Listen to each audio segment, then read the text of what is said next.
Hoy iniciamos una nueva serie de mensajes llamada Mensajes de Fe y Esperanza.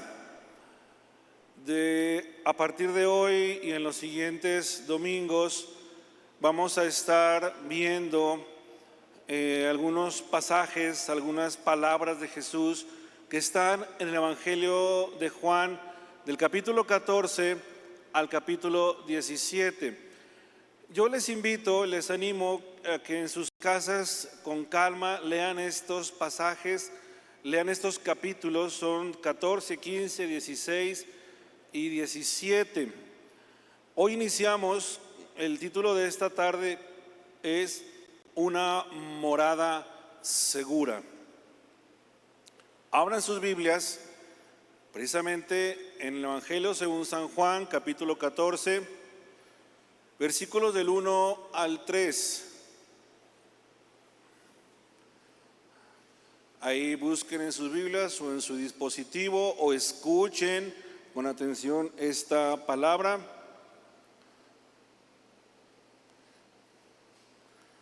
Evangelio según San Juan, capítulo 14, versículos del 1 al 3. Lo voy a leer en esta versión, que es la versión 60, que creo que todos usamos, y luego lo voy a volver a leer, pero haciendo una conjunción de la versión alterna y esta versión. Dice así la palabra de Dios. Son palabras de Jesús. Quiero decir esto también porque es muy importante señalarlo. Son palabras de Jesús y dice así: no se turbe vuestro corazón. Creéis en Dios, creed también en mí. En la casa de mi Padre hay muchas moradas. Si así no fuera, yo os lo hubiera dicho. Voy pues a preparar lugar para vosotros. Y si me fuere y os preparare el lugar, vendré otra vez y os tomaré a mí mismo, para que donde yo estoy, vosotros también estéis. Ahora, en la otra versión, mezclando estas palabras, este texto, queda de la siguiente forma: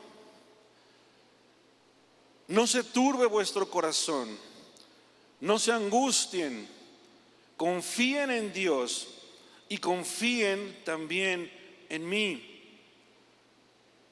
Crean en Dios y crean en mí. En la casa de mi Padre hay muchas moradas, hay muchas viviendas. Si no fuera así, yo ya se los hubiera dicho. Me voy a preparar un lugar para ustedes.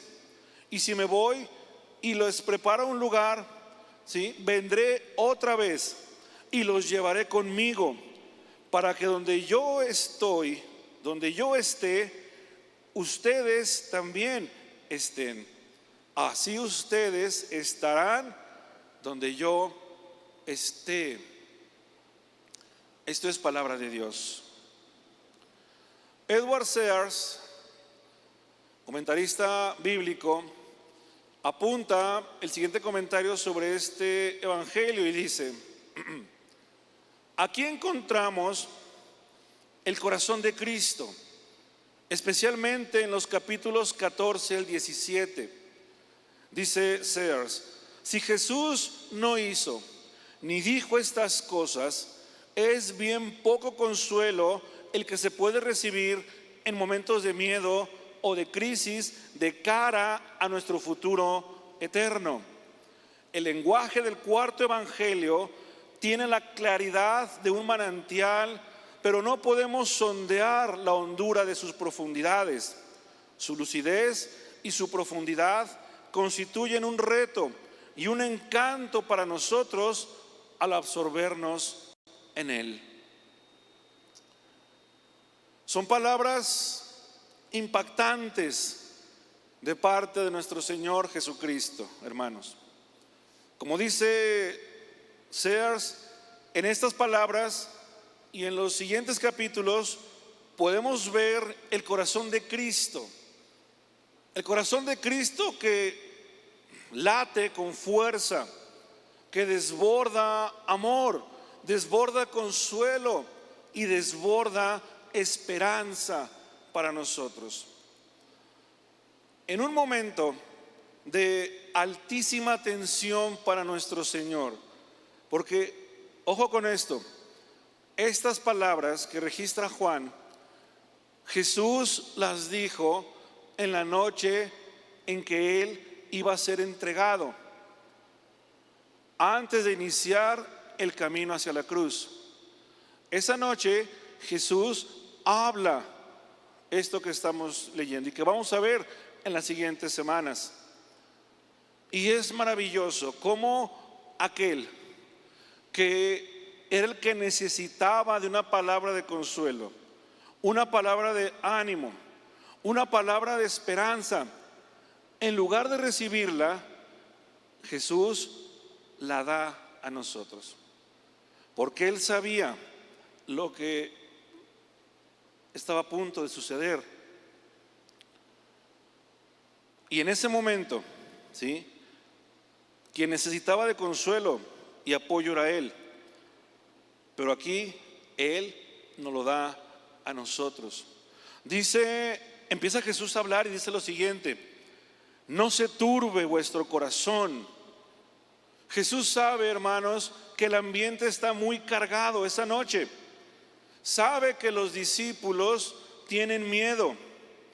Se aproximan cosas, eventos y acontecimientos que van a poner a prueba la fe incipiente de estos hombres y van a poner a prueba su confianza en Dios, en el Padre y desde luego en su Maestro. Estas palabras adquieren una dimensión especial porque no son una sugerencia de parte de Dios, de parte de Jesús. No es una opción que Él les presente, es una orden, es un imperativo. No se turbe tu corazón, no te angusties, les está diciendo. Y desde luego que Jesús, al decirles que tu corazón no se angustie, no se está refiriendo al músculo que está en nuestro cuerpo. Cuando Jesús habla de ese corazón, se refiere a ese lugar, a ese, pues sí, ese lugar donde están depositadas nuestras emociones, nuestra fe, nuestra esperanza en Dios, nuestros pensamientos, ¿sí?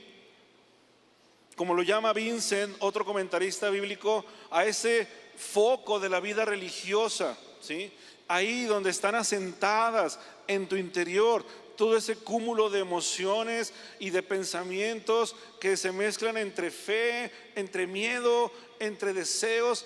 A eso es a lo que se refiere Jesús. Y si hay alguien, déjame decirte algo, si hay alguien que sabe perfectamente lo que es tener un corazón turbado, es Él, es Jesús.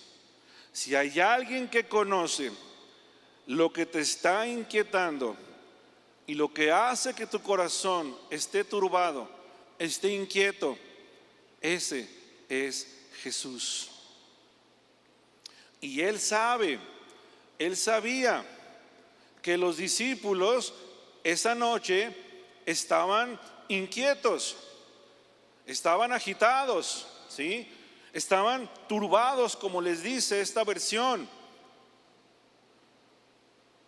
Había por lo menos 3 cosas que, según la Biblia, se conjuntaron para generar este miedo en aquellos hombres. En el capítulo 13, que no vimos, Jesús les viene hablando de varias cosas, pero hay por lo menos 3 que Jesús les dice. Número 1, les habla de que uno de ellos lo va a entregar, se refiere a Judas. Número 2, le dice a Pedro que lo va a negar. Y número 3, les habla de que de forma más clara, les habla de que Él va a morir, que Él se tiene que ir. Y hay un elemento más. Aún y a pesar de que habían caminado con Él el tiempo de su ministerio, 3, 4 años, más aproximadamente, aún los discípulos no entendían bien a bien el papel mesiánico de Jesús. Ellos estaban esperando, estaban anhelando que Jesús estableciera un reino terrenal ahí en su nación, y que ese Mesías, ese maestro que ellos seguían, se levantara como un líder político, un líder militar, que encabezara la lucha en contra de los romanos. Ellos esperaban eso de Jesús, pero el tiempo se estaba agotando y nada de eso estaba sucediendo. Entonces, quiero que pienses en esto. Esa noche, cuando Jesús está con ellos, había un montón de emociones mezcladas en estos hombres. Había tristeza en ellos, había angustia, había mucha ansiedad, había dudas y sobre todo había mucho miedo. Quizás más de uno llegó a pensar o a preguntarse: ¿qué va a pasar cuando Jesús se vaya? ¿Qué va a pasar cuando el Maestro nos deje? Y por eso estaban inquietos. Pero Jesús, conociendo esos sentimientos, continúa diciendo y les dice: creéis en Dios, creed también en mí.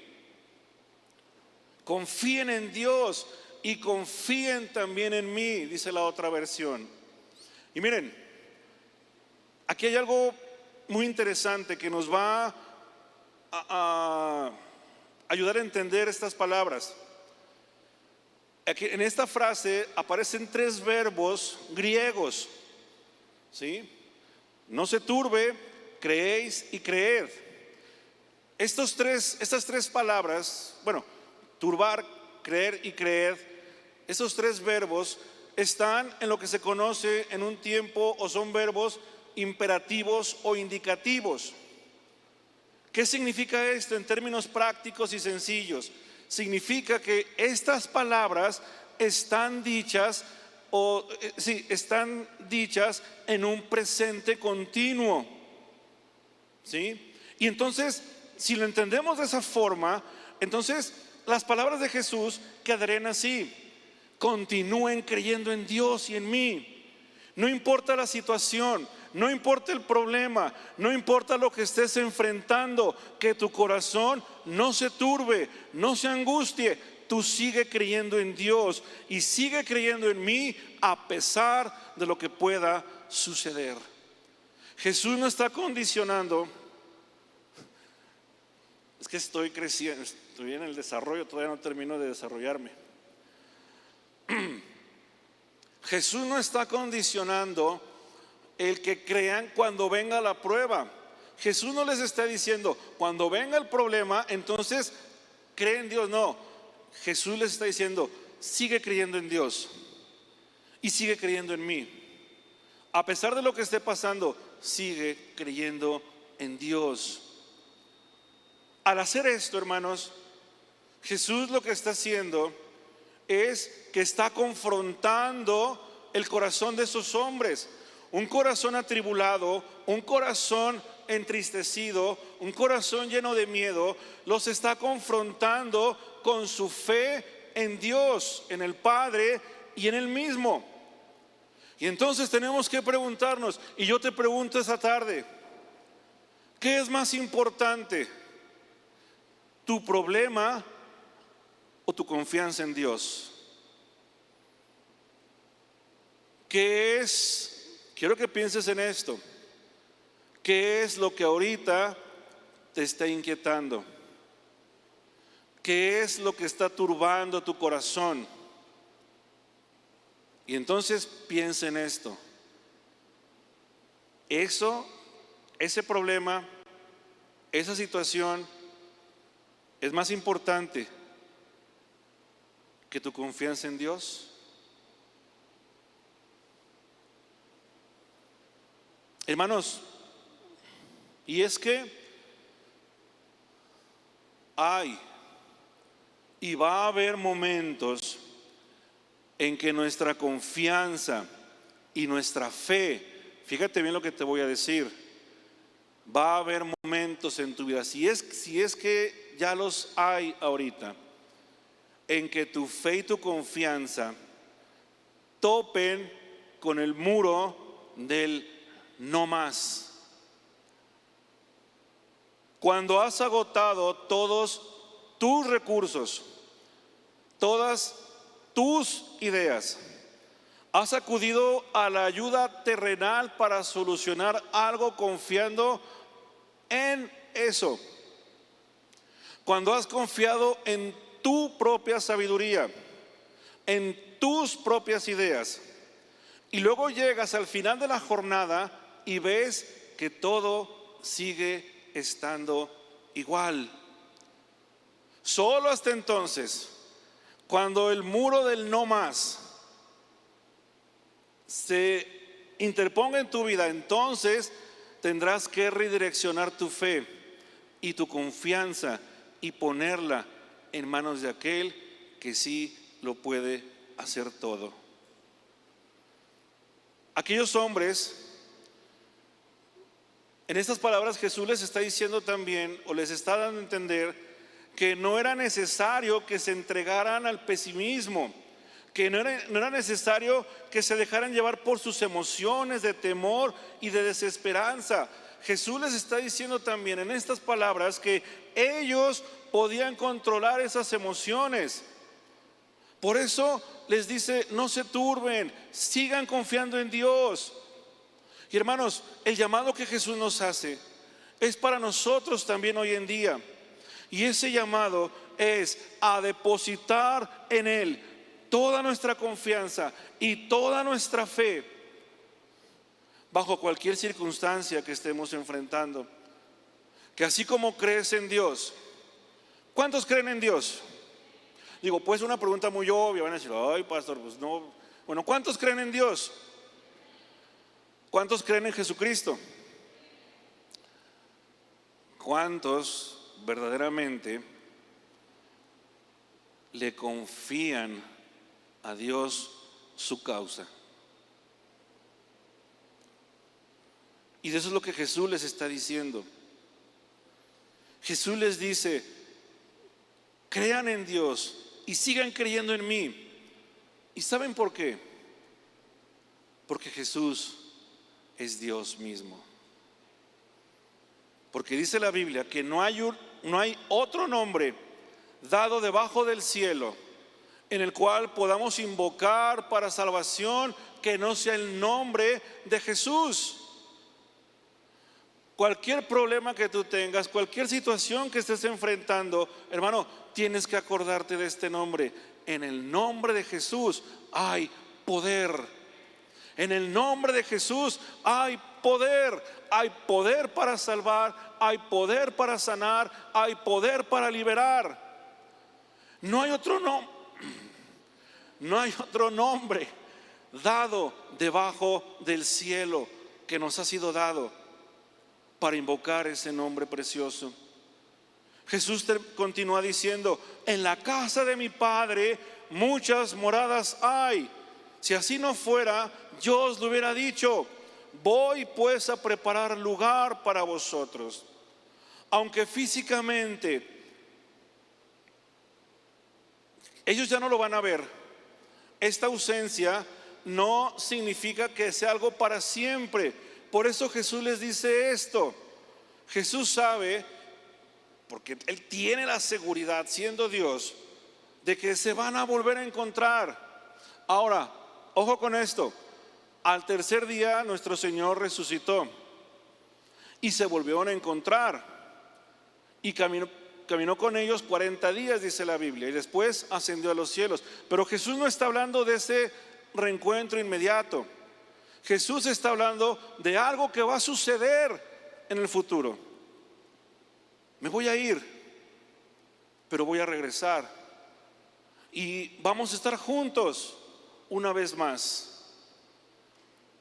Y Jesús les dice hay tres cosas que Jesús enfatiza en estas palabras. Número uno, afirma que en el reino de Dios hay muchas moradas. Número 2, les asegura que si no fuera así, Él ya se los hubiera dicho.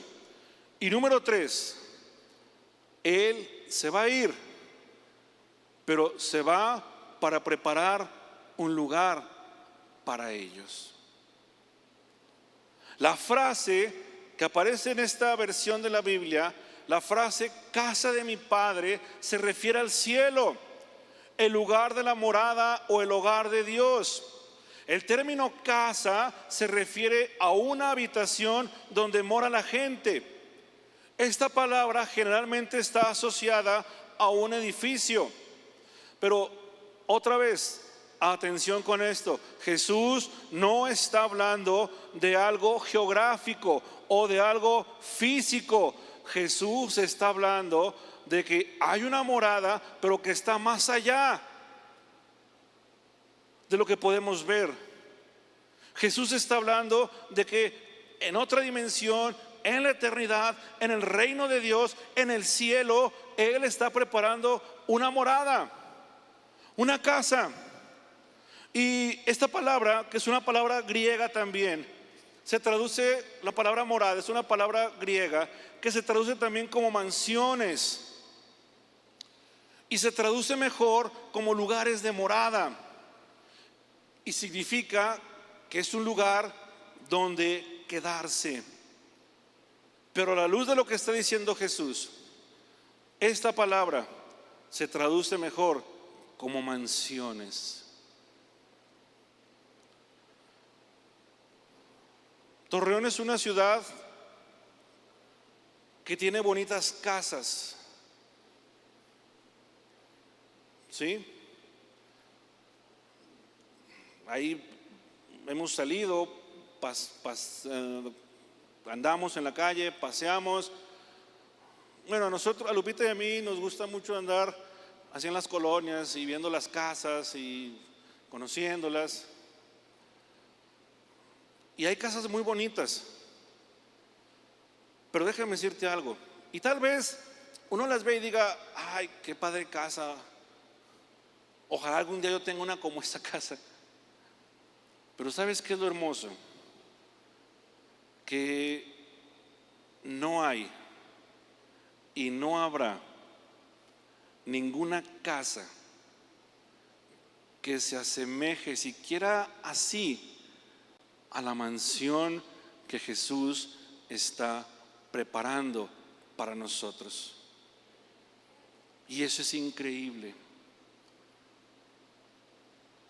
El doctor Víctor Pérez, psiquiatra del Hospital del Mar de Barcelona y presidente de la Sociedad Española de Psiquiatría Biológica, hizo el siguiente apunte sobre morir en tiempos de pandemia. Dice el doctor Pérez lo siguiente: cuando las causas de la muerte son naturales, la tolerancia es bastante mejor. Cuando es por la mano del hombre, puedes generar odio o ver un culpable. Pero en las catástrofes naturales es muy difícil. En muchos países occidentales, ser acompañados en el duelo es un ritual esencial para los allegados en su despedida. Sin embargo, a raíz de la pandemia de COVID, la prohibición por miedo al contagio de los funerales y velatorios durante la primera ola fue para Víctor Pérez el error que lamenta más profundamente de aquellas primeras semanas de pandemia. Fue una línea roja que no debimos cruzar, explica este doctor, sobre la prohibición de funerales y velatorios durante el estado de alarma.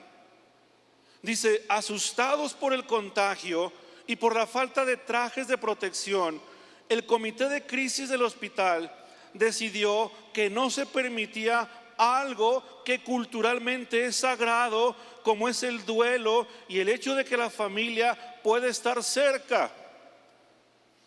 Eso es lo que más me ha quitado el sueño a mí y a los que estábamos en ese comité.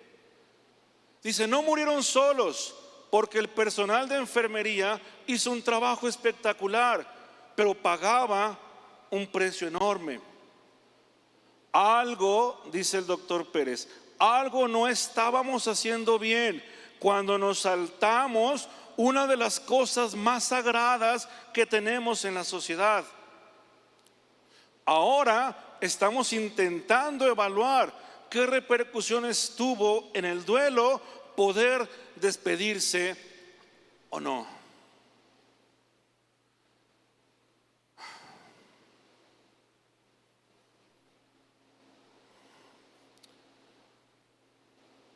Quienes padecimos la pérdida de un ser amado durante la llamada primera ola de contagios, sabemos perfectamente de lo que apunta el doctor Víctor Pérez. No solo se nos quitó la oportunidad de cerrar el círculo del duelo con un funeral, también, y creo que hasta la fecha, también se nos privó de poder abrazarnos como familia y llorar unos por otros, por temor al contagio. En esa primera ola principalmente, no había vacunas.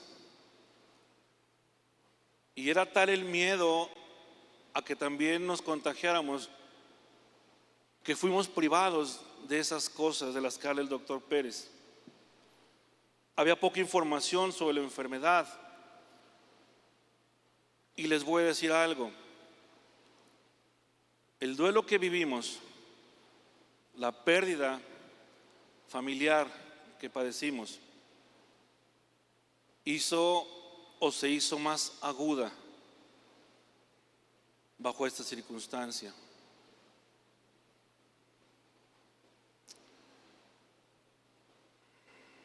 Hay estampas en la mente que nunca se van a olvidar. Y la última estampa que yo tengo de ese día, hay dos. Una fue cuando llegó mi suegra a la clínica 16 y venía en esas cápsulas sellada completamente,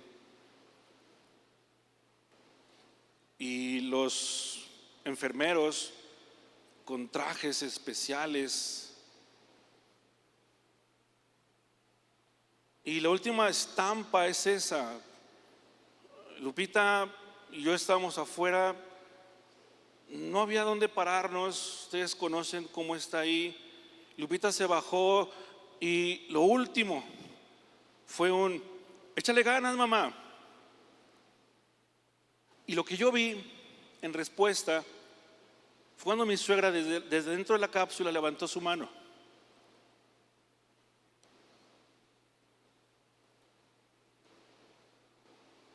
Y lo que siguió después fue nada más recibir una urna con sus cenizas. Hoy, a casi un año de distancia de aquel hecho, hermanos, hoy puedo mencionar que ha habido tres cosas que hasta el día de hoy nos han sostenido. Número uno, en primerísimo lugar, por la misericordia de Dios,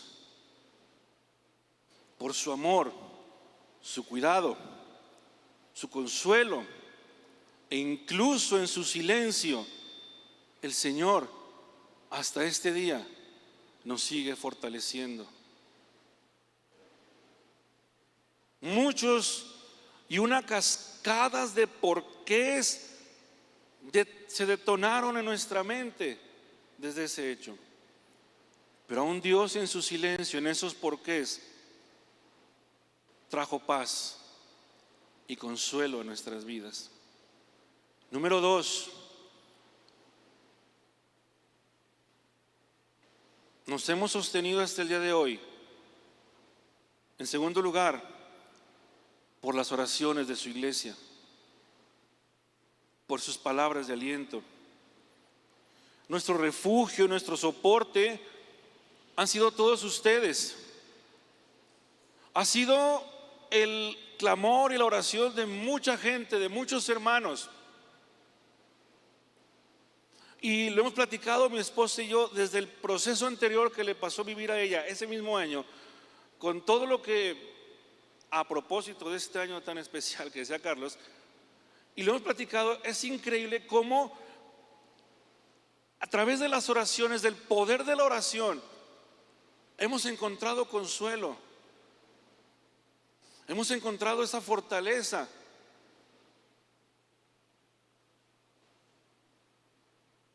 Es increíble cómo la oración de otros por tu vida te sostiene y te soporta y te ayuda a no caer. Lloramos con los que lloran y nos alegramos con los que se alegran, dice la Biblia.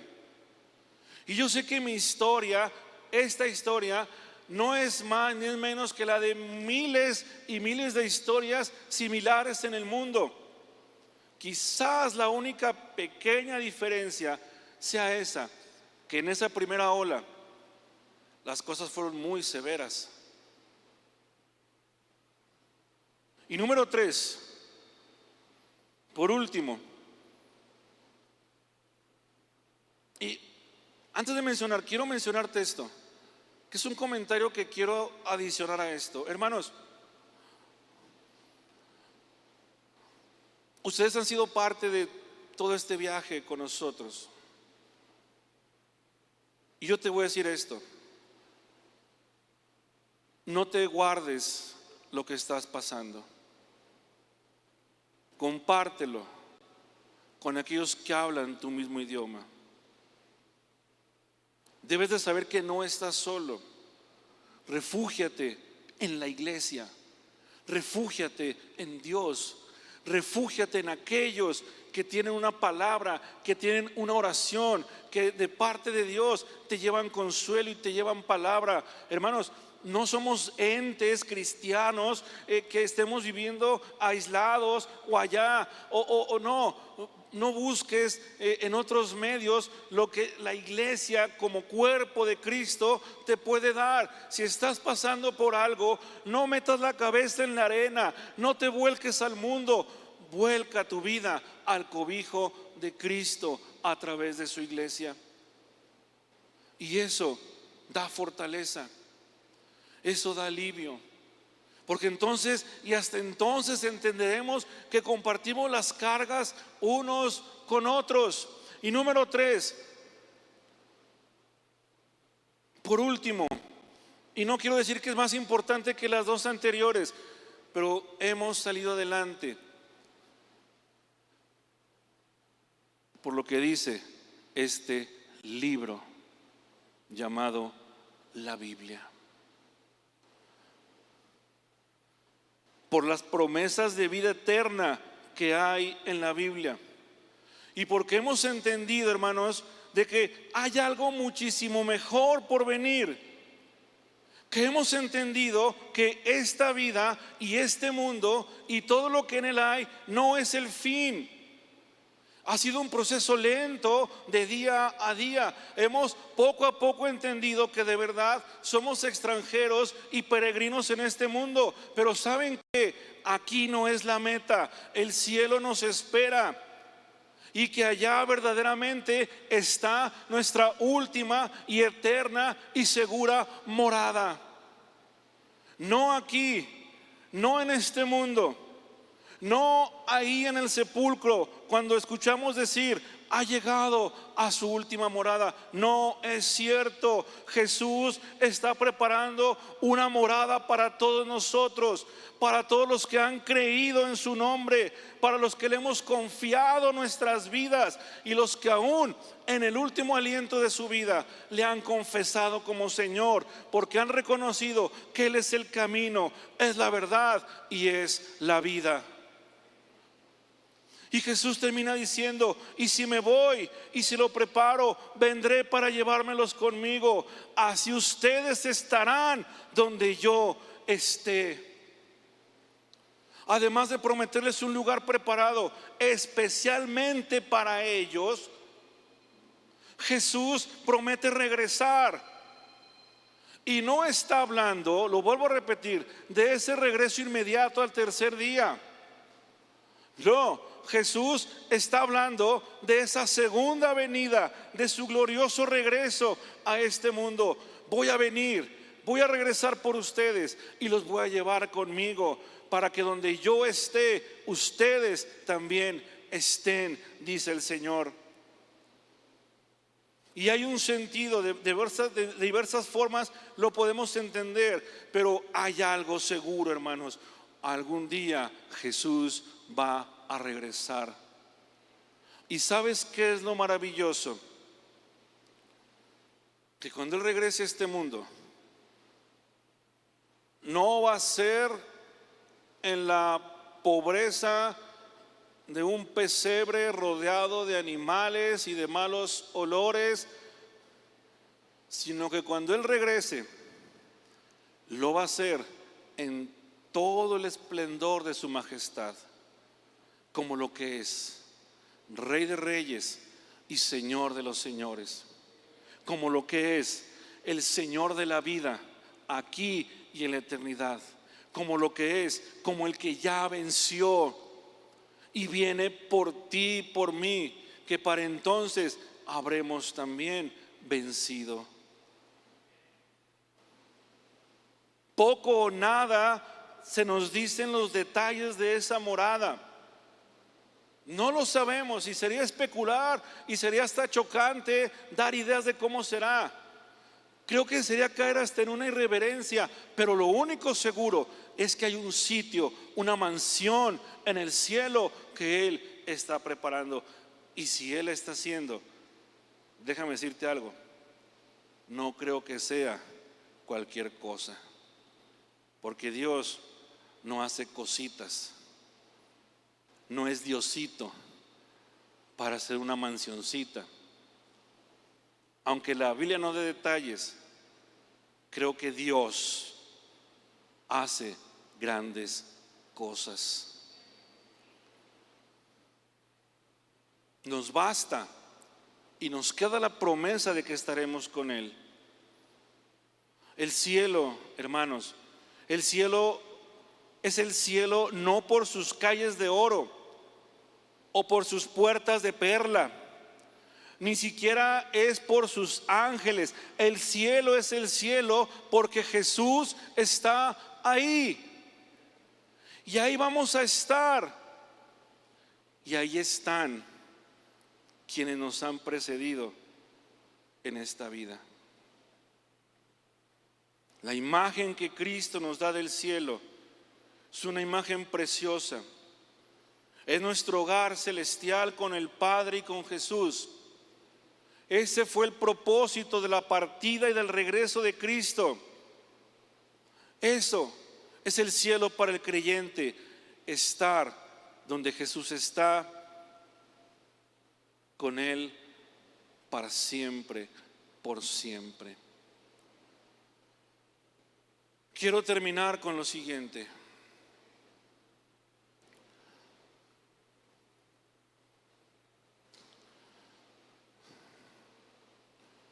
Quiero, y los que están en casa también lo pueden hacer, quiero que hagas un ejercicio conmigo esta tarde, un ejercicio de imaginación. Quiero llevarte y vamos a situarnos en ese lugar. Fíjate bien lo que te voy a decir, porque con esto voy a concluir. Quiero que imagines ese lugar, esa noche.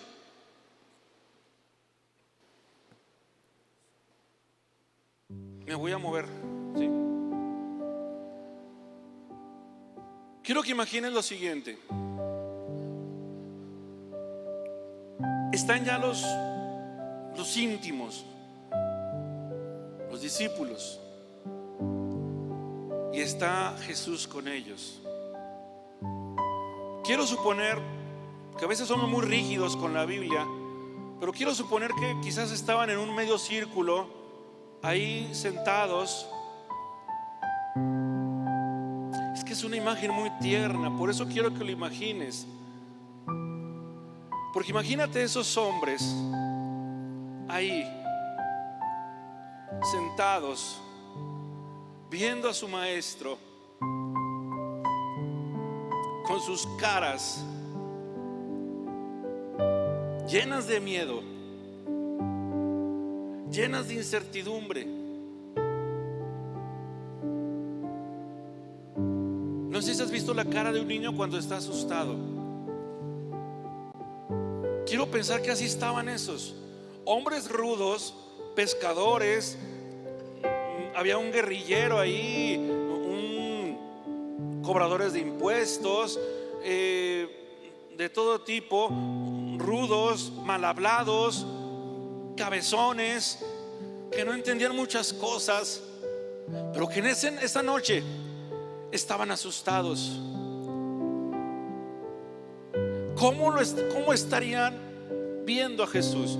Y ahora piensa, con qué ternura, pero a la vez con qué firmeza Jesús los estaba viendo. Y les dice: no te angusties,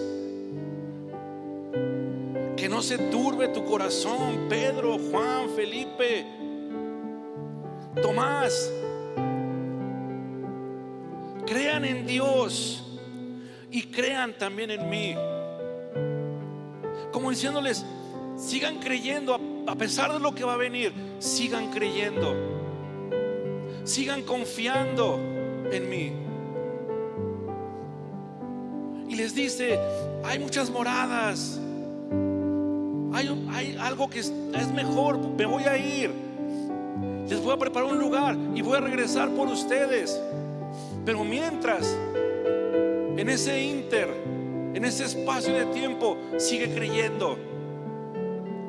En esa noche, hermanos, quiero que entiendas esto.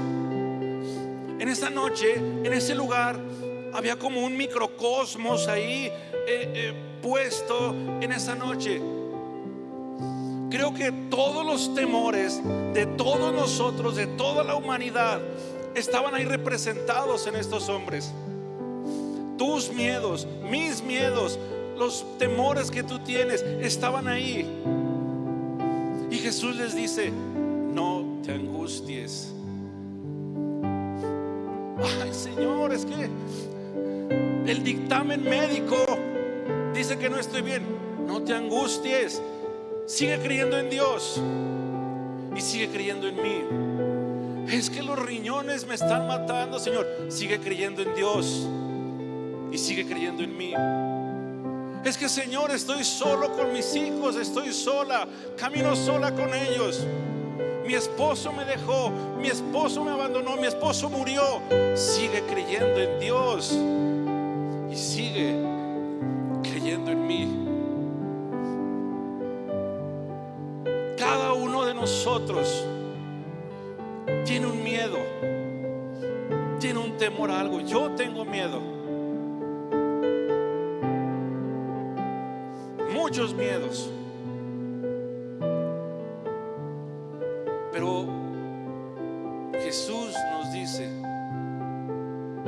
no se angustie tu corazón, no te turbes, continúa creyendo, continúa creyendo. Son palabras, hermanos, que trascienden el tiempo, el espacio y todas las eras. Jesús dijo: el cielo y la tierra pasarán, el cielo, la tierra, las enfermedades, las guerras, los terremotos, las angustias, el COVID, todo pasará, pero mis palabras no pasarán. Y en su palabra está nuestra confianza. ¿Saben por qué? Porque cuando Jesús les estaba diciendo eso, aquellos hombres asustados, Él veía venir las nubes más negras sobre Él. Las nubes más negras que jamás se hayan formado estaban avanzando hacia la vida de ellos. Estos hombres iban a ser zarandeados duramente, iban a ser atribulados duramente. Y el único que en su palabra te da paz cuando la tormenta venga es Jesús. Él es el único que nos da paz en medio de cualquier tormenta, porque tenemos una morada segura. Y porque esto pasará, tu aflicción pasará, tu tristeza pasará, tus miedos pasarán, pero lo que se queda es lo seguro, y es eso. Hay algo mejor, mientras sigue creyendo y sigue esperando.